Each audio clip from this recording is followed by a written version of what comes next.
this gonna be the last stream I do. Not for the night, but I'm finna kick back for a couple of hours. I'm gonna go work out, then maybe come back and do a few more videos.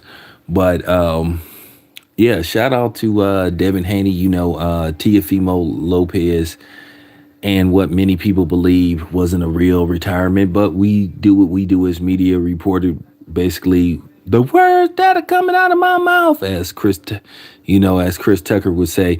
Yeah, he said he was gonna retire, but we kind of knew it would be a short-lived retirement, retire at age 25. So we was just like, come on, man.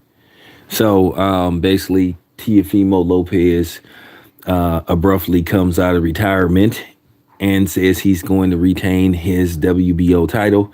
He calls out Devin Haney via social media as usual. Devin Haney responds like, let's get it. So, Devin Haney is in a good position. He can either try to make the Regis Prograis fight, which, you hear off and on there in negotiations. It looked like it could be close to getting finalized. At the end of the day, there's some things, some kinks that need to be worked out, but that's a possible fight. And then now Tiafimo Lopez say he wants to smoke. He say he wants to get down with Devin Haney. So let's see what happens. Like I say, there's a lot of options out there, a lot of options, good paydays for Devin Haney at 140. He's a promotional free agent. He can, deal with Eddie Hearn in the zone. There's some work for him at the zone. Excuse me.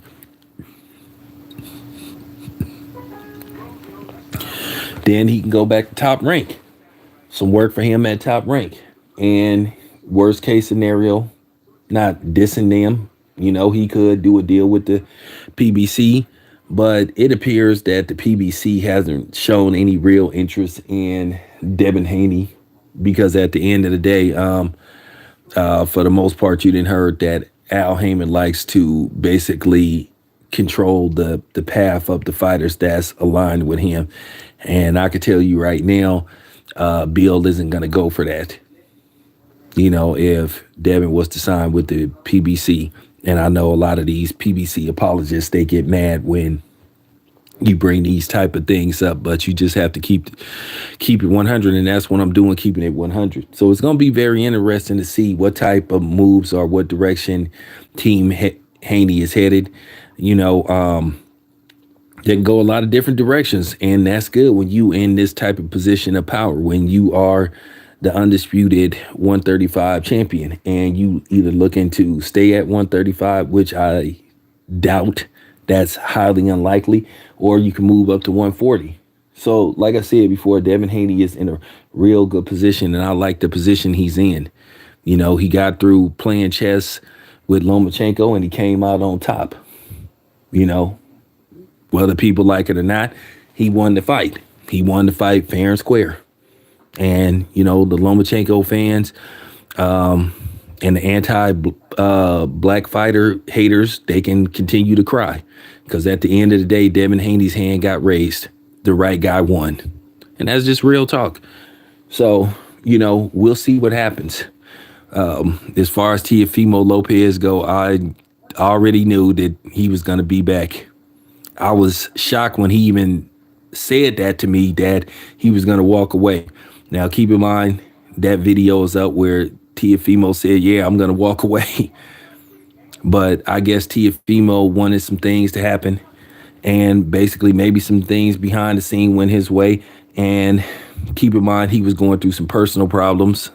Maybe his personal issues got resolved. So maybe that put him in a position to focus strictly on boxing. And if that's the case, I'm happy for him. And I want to say to Tiafimo Lopez, welcome back. So I got to say this, and I'm going to step. First of all, listening to the webinar press conference with Errol Spence, Terrence Crawford, at the end of the day, both of them showed respect towards each other. And basically they said it was important that they didn't put on a minstrel show. And I thanked them for that. And I thought that that was very classy of both of them that they handling this like gentlemen. You know, at the end of the day, you can sell a fight without acting a damn fool. And I'm tired of people thinking that black people as a whole have to bring love and hip hop, love and hip hop, basically that premise to basically event because that is a bad deflection of how we are perceived. And I'm tired of people thinking that's how we act as a whole because you are completely wrong. You are clueless. It's funny how people love to put labels on black people as a whole, but then they don't want to be labeled. But nevertheless, like I said before, kudos to both Terrence Crawford and Errol Spence, how they conducted themselves, basically the promotion and basically leading up to this fight. We are basically 2 weeks away from the fight. Just seemed like it's just taking forever because even though I'm not the guy that's fighting, I'm getting, you know, I'm just getting a little antsy about it. And, like I said before, it's just like it just can't come soon enough because you just ready to get this over with and find out who's the best out of these two. As I said before, the winner of this fight will clearly be the number one pound for pound best fighter on the planet. Not the face of boxing will be the best fighter on the planet. So, like I said before, it's just getting, it's just getting to the point like, man, like July 29th can't come soon enough. Real talk. The anticipation going into this fight is it's just big. I mean, like I said before, people are talking about this fight. People are excited about this fight and they want to see this fight. Now, I gotta say this. Oh, appreciate it. Appreciate it.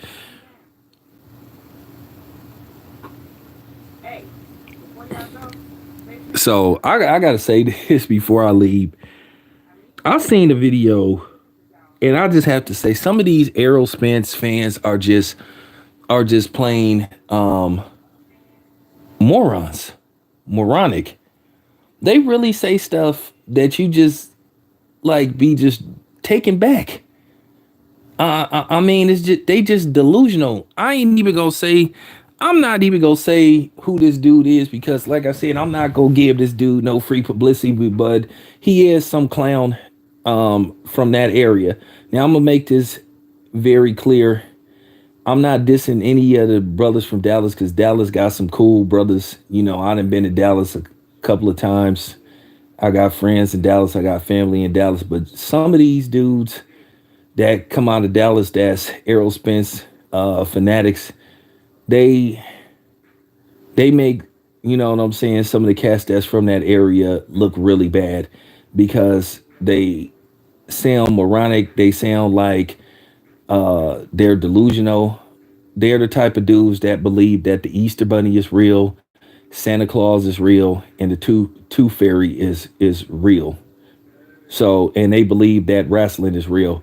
One dude made a video, and all I'm gonna say is he said that Terrence Crawford and his fans were envious of Errol Spence. And I was just like, you got to be kidding. And for anybody to sit up there and believe that foolishness, Terrence Crawford is actually more accomplished than Errol Spence. At the end of the day, these dudes sit up in here and say this, well, Terrence Crawford hasn't fought anybody. So that means if he beats Errol Spence, that means he hasn't fought anybody, right?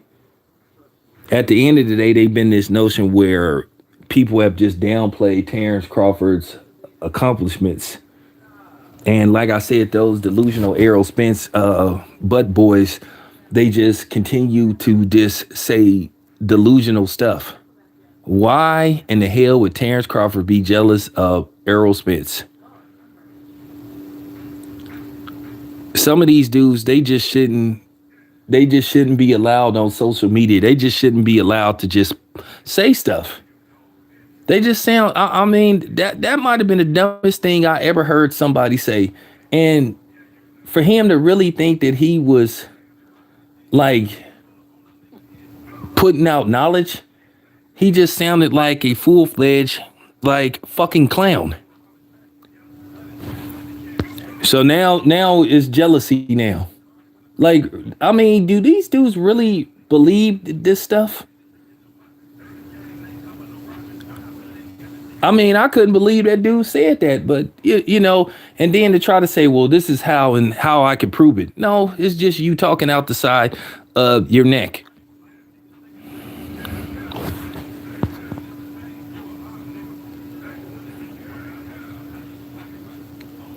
So, you know, oh man, please stop the cap, man. Like I said, some of y'all dudes from detail, y'all making yourself look really bad. You not looking like scholars. You looking like you got a fifth grade education. You looking like you've been held back. You like rerun from what's happening, who basically was a senior for like 3 years. So, there you go. Nah, I disagree with that. What I would do with Tiafimo, I would just push him to the back burner because Devin been trying to fight Tiafimo for years. So he would just have to wait. He would just have to wait.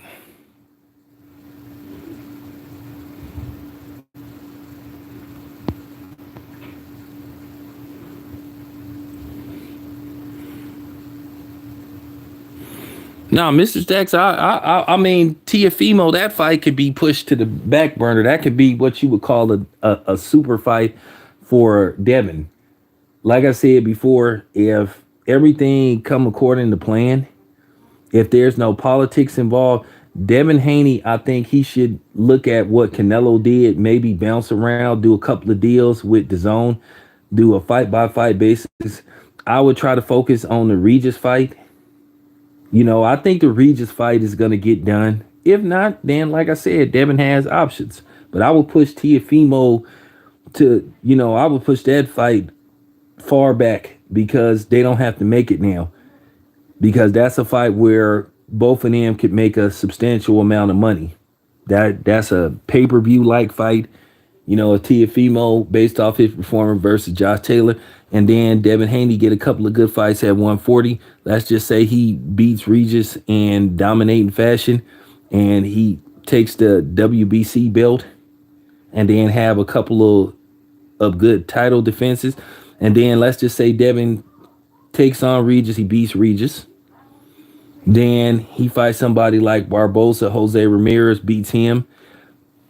And then he can fight Jack Catterall, he beat him.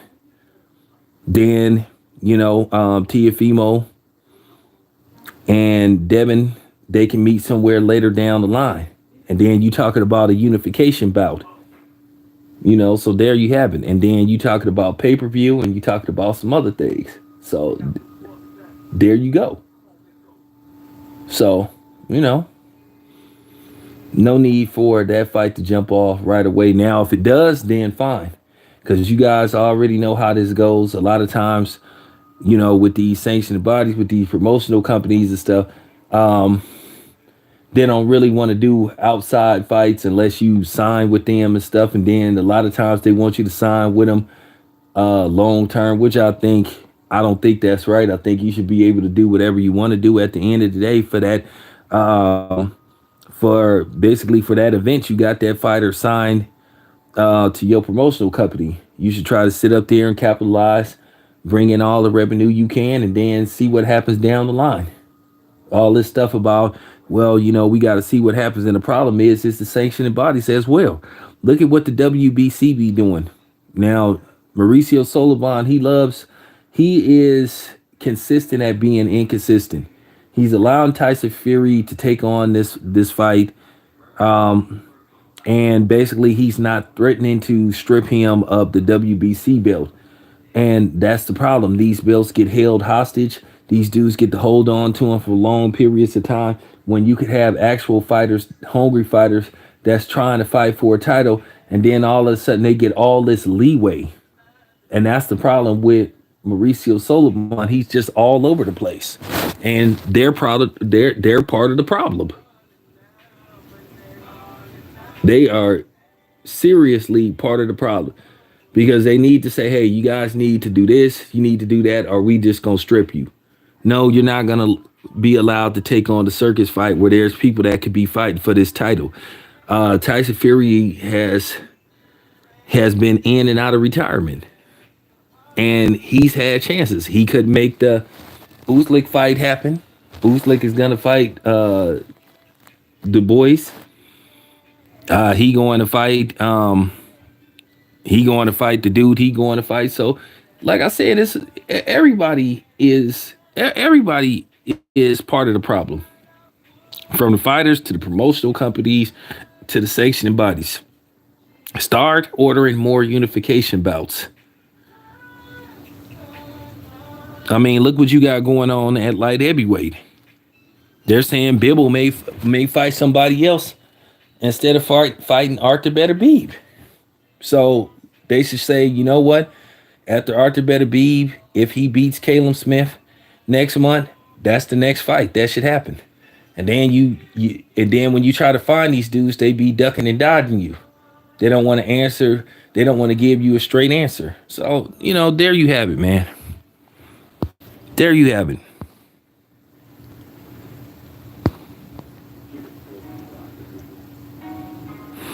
Well, first of all, there's no reason why any fighter shouldn't fight a minimum of twice a year. Maximum should be at least 3 times a year. 4 is kind of pushing it, but it's no reason why nobody shouldn't be fighting 3 times a year. Back in the day, guys like Larry Holmes sometimes was fighting like 3-4 times a year. You got guys that's fighting once a year. And I'm just telling you now, a lot of fighters don't, they not committed to the sport of boxing like these other dudes was. And I understand fighters say yes a year, they dedicated their life. And some of them paid a stiff price for it. These guys now, they I want to take as less punishment as possible and have my scruples together. And I want to make max amount of money.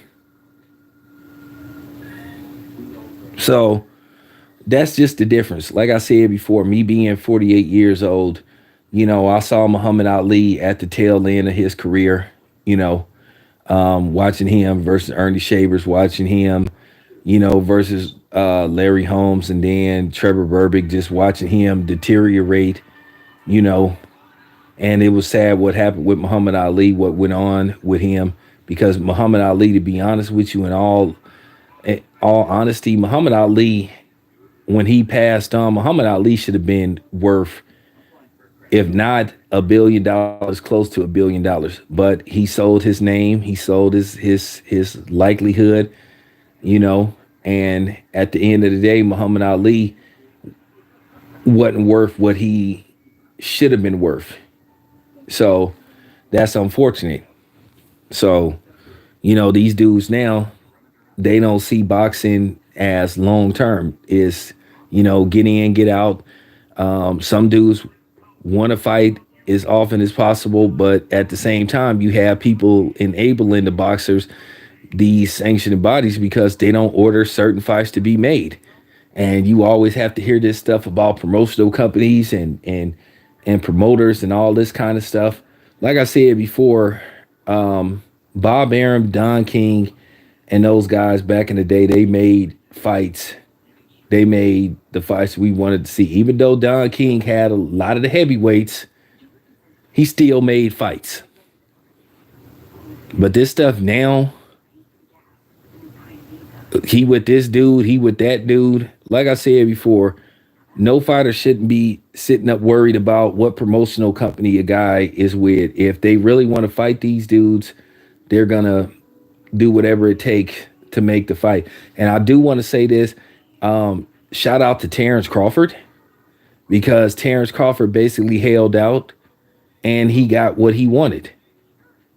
While you had a lot of these goofballs sitting up here making videos telling Terrence Crawford how much money he should take, once again, where you had these niggas sitting up here trying to play Fanager and because they Errol Spence apologists sitting up here trying to tell Terrence Crawford and trying to tell other fighters how much they should take. And like I said, none of them ever been in a boxing ring in their life. Like I said, if you seen half of these dudes that's on YouTube, you could just tell, you don't go to a gym or you don't spend too much time working out yourself. So as far as the money go, Terrence Crawford held out because he knew his worth. And he wasn't sitting up worried about none of these dudes sitting up talking behind a computer who ain't never been in a boxing ring in their life, sitting up here telling somebody how much they should take. Like you on the dude's payroll and stuff, and you sound goofy. And as you guys know, that's the reason why I don't get involved in that kind of stuff. I don't sit up here and tell anybody what type of money to take. These dudes on here need to quit pocket watching and saying that this dude should take this amount of money because they in line with certain fighters. And like I said, it doesn't matter who I'm aligned with or who I'm cool with. I'm not ever going to tell no fighter, especially a black fighter, how much money they should take. Because like I said, nobody don't be counting Ryan Garcia's pockets. They don't count Lomachenko's pockets. They don't count Teofimo Lopez's pockets. So don't worry about what Terrence Crawford should get. Don't worry about what Regis Prograis should get. So there you have it. And I'm going to continue to say that.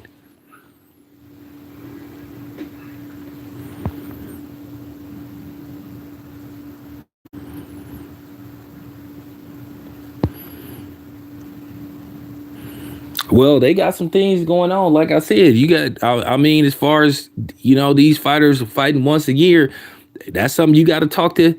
You got to talk to the PBC because a lot of they fighters is only fighting once a year. And that's why they getting frustrated, whether people like it or not. Say what you want to say about the top ranked guys. At least most of them, for the most part, is getting 2 fights a year. Shakur Stevenson is fighting twice a year, Some of the other dudes, Xander Zayas used to fight 4 times a year, but Xander Zayas then had a couple of injuries and stuff, and they getting fights. Keyshawn Davis getting fights. Bruce Shushu Carrington, them dudes are getting fights.